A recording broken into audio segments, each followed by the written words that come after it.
ओम नमो भगवते वासुदेवाय। स्वागत है आप सभी का हमारे चैनल पर। आज के इस वीडियो में हम आपको सुनाएंगे सत्यनारायण भगवान की कथा।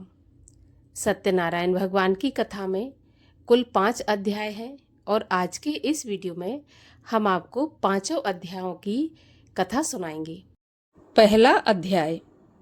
एक समय नैमिषारण्य तीर्थ में शौनक आदि 88,000 ऋषियों ने श्री सूत जी से पूछा, हे प्रभु, इस कलयुग में वेद विद्या रहित मनुष्यों को प्रभु भक्ति किस प्रकार मिलेगी तथा उनका उद्धार कैसे होगा। इसीलिए हे मुनि श्रेष्ठ, कोई ऐसा तप कहिए जिससे थोड़े समय में पुण्य प्राप्त हो तथा मनवांछित फल मिले। वह कथा सुनने की हमारी इच्छा है। सर्वशास्त्र ज्ञाता श्री सूत जी बोले, हे वैष्णवों, आप सबने सर्व प्राणियों के हित की बात पूछी है। अब मैं उस श्रेष्ठ व्रत को आप लोगों से कहूँगा जिस व्रत को नारद जी ने लक्ष्मी नारायण से पूछा था और श्री लक्ष्मीपति ने मुनि श्रेष्ठ नारद जी से कहा था। सो ध्यान से सुनिए। एक समय योगी राज नारद जी दूसरों के हित की इच्छा से अनेक लोकों में घूमते हुए मृत्यु लोक में आ पहुंचे। वहां बहुत से योनियों में जन्मे हुए प्रायः सभी मनुष्यों को अपने कर्मों के द्वारा अनेक दुखों से पीड़ित देखकर सोचा कि किस यत्न के करने से निश्चय ही इनके दुखों का नाश हो सकेगा। ऐसा मन में सोचकर विष्णु लोक को गए। वहां श्वेत वर्ण और 4 भुजाओं वाले देवों के ईश्वर नारायण को, जिनके हाथों में शंख, चक्र, गदा और पद्म थे तथा वरमाला पहने हुए थे, देखकर स्तुति करने लगे। हे भगवान, आप अत्यंत शक्ति से संपन्न हैं। मन तथा वाणी भी आपको नहीं पा सकती। आपका आदि मध्य और अंत कुछ नहीं है। निर्गुण स्वरूप, सृष्टि के कारणभूत व भक्तों के दुखों को नष्ट करने वाले हो। आपको मेरा नमस्कार है। नारद जी से इस प्रकार की स्तुति सुनकर भगवान विष्णु बोले, हे मुनि श्रेष्ठ, आपके मन में क्या है? आपका यहाँ किस काम के लिए आगमन हुआ है? सो निसंकोच कहिए। तब नारद मुनि बोले, मृत्युलोक में सब मनुष्य जो अनेक योनियों में पैदा हुए हैं, अपने अपने कर्मों के द्वारा अनेक प्रकार के दुखों से दुखी हो रहे हैं। हे नाथ, मुझ पर दया रखते हुए बतलाइए कि उन मनुष्यों के सब दुख थोड़े से ही प्रयत्न से कैसे दूर हो सकते हैं। श्री भगवान जी बोले, हे नारद, मनुष्यों की भलाई के लिए तुमने बहुत अच्छी बात पूछी है। जिस काम के करने से मनुष्य मोह से छूट जाता है वह मैं तुम्हें कहता हूँ। सुनो, बहुत पुण्य देने वाला स्वर्ग तथा मनुष्य लोक दोनों में दुर्लभ एक उत्तम व्रत है। आज मैं प्रेमवश होकर तुमसे कहता हूँ। श्री सत्यनारायण का यह व्रत अच्छी तरह विधान पूर्वक करके मनुष्य तुरंत ही यहाँ सुख भोग कर मरने पर मोक्ष को प्राप्त होता है। श्री भगवान के वचन सुनकर नारद मुनि बोले कि उस व्रत का क्या फल है, क्या विधान है और किसने यह व्रत किया है और किस दिन यह व्रत करना चाहिए, विस्तार से कहिए। भगवान बोले, दुख शोक आदि को दूर करने वाला, धन धान्य को बढ़ाने वाला, सौभाग्य तथा संतान को देने वाला यह व्रत सब स्थानों पर विजय कराने वाला है। भक्ति और श्रद्धा के साथ किसी भी दिन मनुष्य श्री सत्यनारायण की शाम के समय ब्राह्मणों और बंधुओं के साथ धर्मपरायण होकर पूजा करें। भक्ति भाव से नैवेद्य, केले के फल, घी, दूध और गेहूं का चूर्ण सवाया लेवें। गेहूं के अभाव में साठी का चूर्ण, शक्कर या गुड़ लें और सब भक्षण योग्य पदार्थ जमा करके भगवान को अर्पण कर दें तथा बंधुओं सहित ब्राह्मणों को भोजन करावें। तत्पश्चात स्वयं भोजन करें। नृत्य, गीत आदि का आचरण कर श्री सत्यनारायण भगवान को स्मरण करता हुआ समय व्यतीत करें। इस तरह व्रत करने पर मनुष्यों की इच्छा निश्चय ही पूरी होती है। विशेष कली काल में भूमि पर यही मोक्ष का एक सरल उपाय है। दूसरा अध्याय। सूत जी बोले, हे ऋषियों, जिसने पहले समय में इस व्रत को किया है उसका इतिहास कहता हूँ, सो ध्यान से सुनो। सुंदर काशीपुरी नगरी में एक अति निर्धन ब्राह्मण रहता था। वह भूख प्यास से बेचैन हुआ नित्य ही पृथ्वी पर घूमता था। ब्राह्मणों से प्रेम करने वाले भगवान ने ब्राह्मण को दुखी देखकर बूढ़े ब्राह्मण का रूप धर के उसके पास जाकर आदर के साथ पूछा, हे ब्राह्मण, नित्य दुखी पृथ्वी पर क्यों घूमता है? हे श्रेष्ठ ब्राह्मण, यह सब मुझसे कहो, मैं सुनना चाहता हूँ। तब ब्राह्मण बोला, मैं बहुत निर्धन ब्राह्मण हूँ, भिक्षा के लिए पृथ्वी पर फिरता हूँ। हे भगवान, यदि आप इसका उपाय जानते हो तो कृपा करके मुझसे कहिए। वृद्ध ब्राह्मण बोला कि श्री सत्यनारायण भगवान मनोवांछित फल देने वाले हैं, इसीलिए हे ब्राह्मण, तू उनका पूजन कर, जिसके करने से मनुष्य सभी दुखों से मुक्त हो जाता है। ब्राह्मण को व्रत का सारा विधान बताकर बूढ़े ब्राह्मण का रूप धारण करने वाले श्री सत्यनारायण भगवान अंतर्ध्यान हो गए। जिस व्रत को बूढ़े ब्राह्मण ने बताया है, मैं उसको करूँगा, ऐसा निश्चय कर उसे रात में नींद भी नहीं आई। वह सवेरे ही उठकर श्री सत्यनारायण भगवान के व्रत का निश्चय करके भिक्षा के लिए चला। उस दिन उसको भिक्षा में बहुत धन मिला, जिससे बंधु बांधवों के साथ उसने श्री सत्यनारायण भगवान का व्रत किया। इसके करने से वह ब्राह्मण सभी दुखों से छूटकर अनेक प्रकार की संपत्तियों से युक्त हुआ। उस समय से वह ब्राह्मण हर महीने यह व्रत करने लगा। इस तरह श्री सत्यनारायण भगवान के व्रत को जो करेगा वह सब पापों से छूटकर मोक्ष को प्राप्त होगा। आगे जो पृथ्वी पर सत्यनारायण का व्रत करेगा मनुष्य, वह सब दुखों से छूट जाएगा। इस तरह नारद जी ने नारायण का कहा हुआ यह व्रत तुमसे कहा। हे विप्रो, मैं अब और क्या कहूँ? ऋषि बोले, हे मुनीश्वर, संसार में इस ब्राह्मण से सुनकर किस किसने इस व्रत को किया और हम वह सब सुनना चाहते हैं। इसके लिए हमारे मन में श्रद्धा है। सूत जी बोले, हे ब्राह्मण मुनियों, जिस जिसने इस व्रत को किया है वह सब सुनो। एक समय एक ब्राह्मण धन और ऐश्वर्य के अनुसार बंधु बांधवों के साथ व्रत करने को तैयार हुआ। उसी समय एक लकड़ी बेचने वाला बूढ़ा आदमी आया और बाहर लकड़ियों को रखकर ब्राह्मण के मकान में गया। प्यास से दुखी लकड़हारा उनको व्रत करते देखकर ब्राह्मण को नमस्कार करके कहने लगा कि आप ये क्या कर रहे हैं और इसके करने से क्या फल मिलता है, कृपा करके मुझे बताइए। ब्राह्मण ने कहा, सभी मनोकामनाओं को पूरा करने वाला यह श्री सत्यनारायण भगवान का व्रत है। इसकी ही कृपा से मेरे यहाँ धन धान्य आदि की वृद्धि हुई है। ब्राह्मण से इस व्रत के बारे में सारी जानकारी प्राप्त करके लकड़हारा बहुत प्रसन्न हुआ। चरणामत ले और प्रसाद खाने के बाद अपने घर को गया। लकड़हारे ने मन में इस प्रकार का संकल्प किया कि आज गांव में लकड़ी बेचने से जो धन मिलेगा उसी से श्री सत्यनारायण भगवान का उत्तम व्रत करूंगा। ऐसा मन में विचार करके बूढ़ा ब्राह्मण लकड़ियां अपने सिर पर रखकर जिस नगर में धनवान लोग रहते थे वह ऐसे सुंदर नगर में गया। उस रोज वहां पर उन लकड़ियों का दाम पहले दिनों से चौगुना मिला। तब वह बूढ़ा लकड़हारा दाम लेकर और अति प्रसन्न होकर पके केले की फली, शक्कर, घी, दूध, दही और गेहूं का चूर्ण इत्यादि श्री सत्यनारायण देव के व्रत की सभी सामग्रियों को लेकर अपने घर आया। फिर उसने अपने भाइयों को बुलाकर विधि के साथ भगवान जी का पूजन और व्रत किया।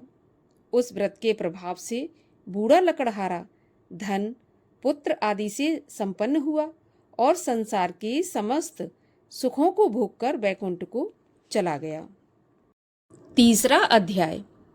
सूत जी बोले, हे श्रेष्ठ मुनियों, अब आगे की कथा कहता हूँ सो सुनो। पहले समय में उल्कामुख नाम का एक बुद्धिमान राजा था। वह सत्यवक्ता और जितेंद्रिय था। प्रतिदिन देव स्थानों में जाता और गरीबों को धन देकर उनके कष्टों को दूर करता था। उसकी पत्नी कमल के समान मुख वाली और सती साध्वी थी। भद्रशिला नदी के तट पर उन दोनों ने श्री सत्यनारायण देव का व्रत किया। उस समय में वहां पर एक साधु वैश्य आया। उसके पास व्यापार के लिए बहुत सा धन था। वह नाव को किनारे पर ठहराकर राजा के पास गया और राजा को व्रत करते हुए देखकर विनय पूर्वक पूछने लगा कि राजन, भक्ति युक्त चित्त से आप यह क्या कर रहे हैं? मेरी सुनने की इच्छा है, सो आप मुझे बताइए। राजा बोला, हे साधु, अपने बांधवों के साथ पुत्र आदि की प्राप्ति के लिए यह महाशक्तिवान श्री सत्यनारायण भगवान का व्रत व पूजन किया जा रहा है। राजा के ऐसे वचन सुनकर साधु आदर के साथ बोला, हे राजन, मुझे इसका विधान बताएं। मैं भी आपके कहे अनुसार इस व्रत को करूंगा। मेरे भी कोई संतान नहीं है और इस व्रत से निश्चय ही संतान होगी।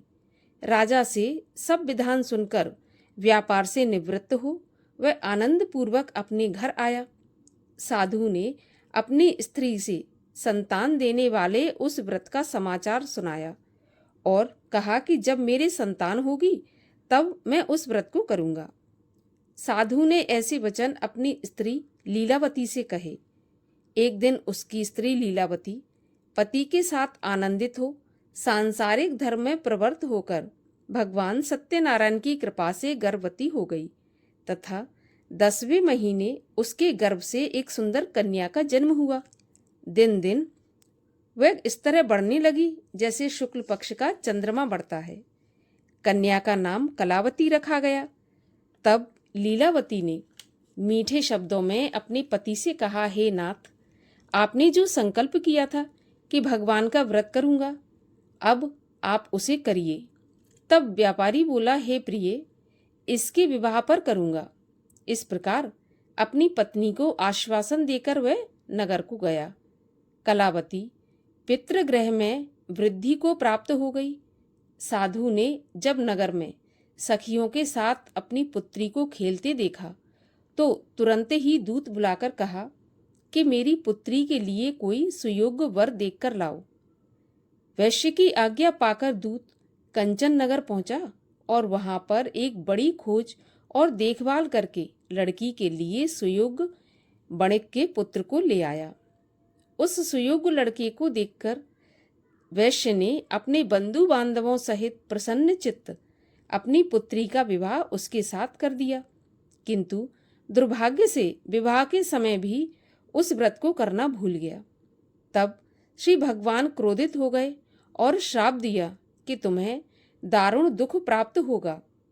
अपने कार्य में कुशल साधु बनिया अपनी जामाता सहित समुद्र के पास स्थित रत्नपुर नगर में आया और वहां दोनों ससुर दामाद चंद्रकेतु राजा के उस नगर में व्यापार करने लगे।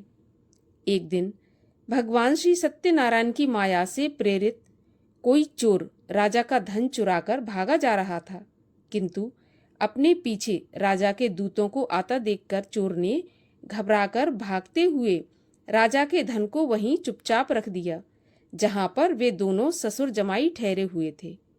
जब दूतों ने उस साधु वैश्य के पास राजा के धन को रखा देखा तो वे दोनों को बांधकर ले गए और बड़ी प्रसन्नता से दौड़ते हुए राजा के पास जाकर बोले, महाराज, ये 2 चोर हम पकड़कर लाए हैं, देखकर आज्ञा दें।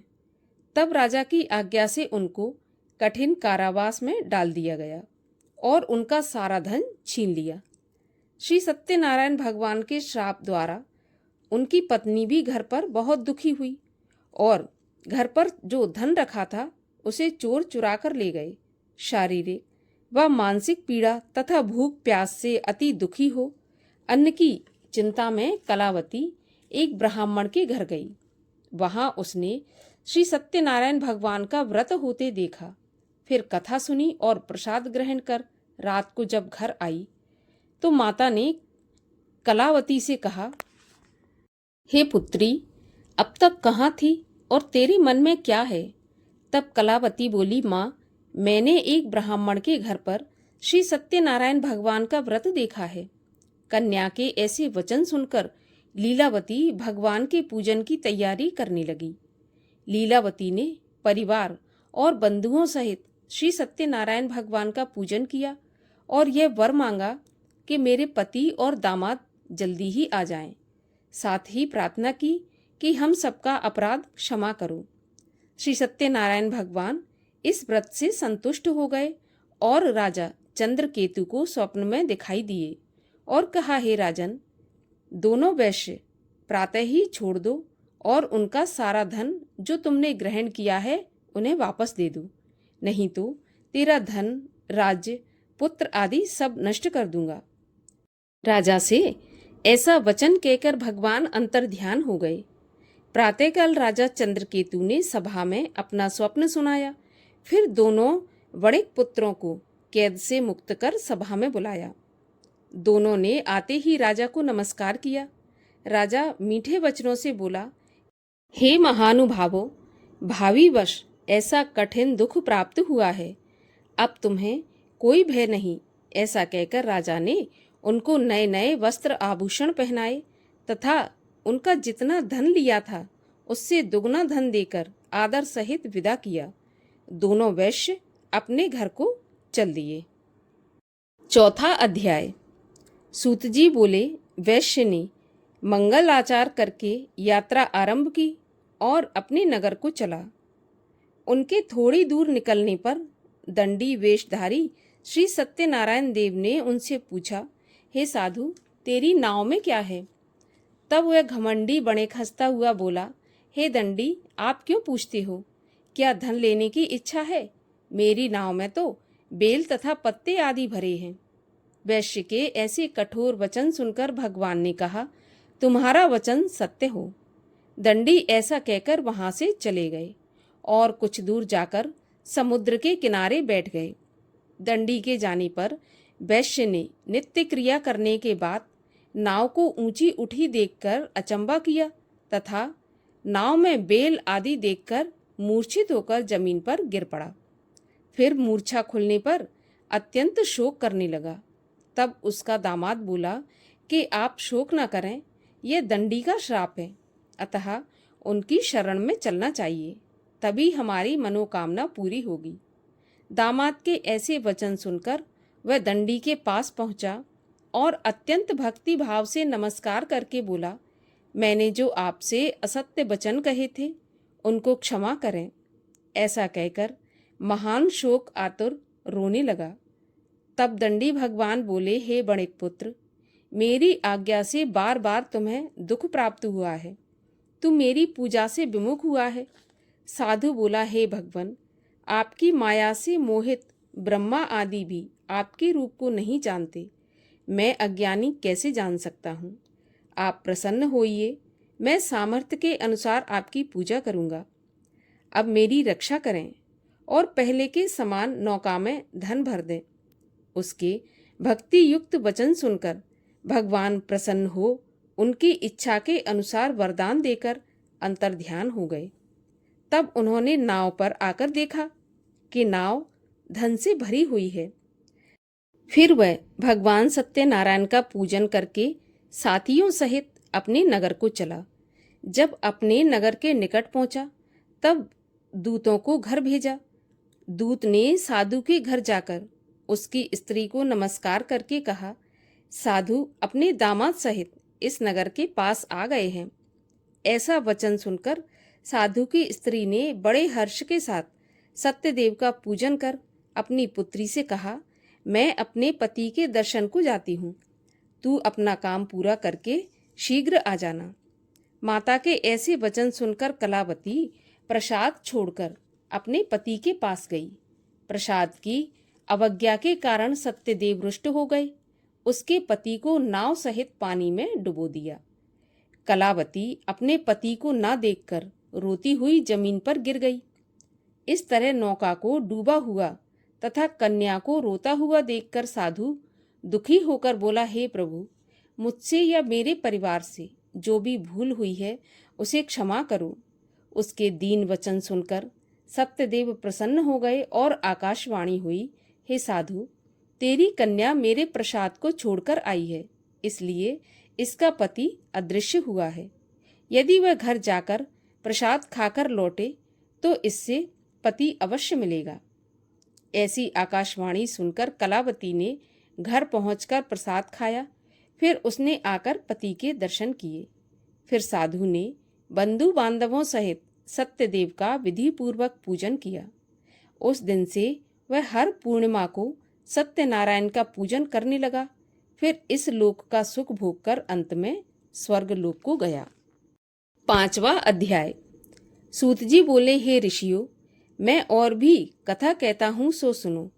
प्रजा पालन में लीन तुंगध्वज नाम का एक राजा था। उसने भी भगवान का प्रसाद त्याग कर बहुत दुख पाया। एक समय वन में जाकर जंगली पशुओं को मारकर बड़ के पेड़ के नीचे आया। वहां उसने ग्वालों को भक्ति भाव से बांधवों सहित श्री सत्यनारायण जी का पूजन करते देखा। राजा देखकर भी अभिमानवश वहां नहीं गया और न ही नमस्कार किया।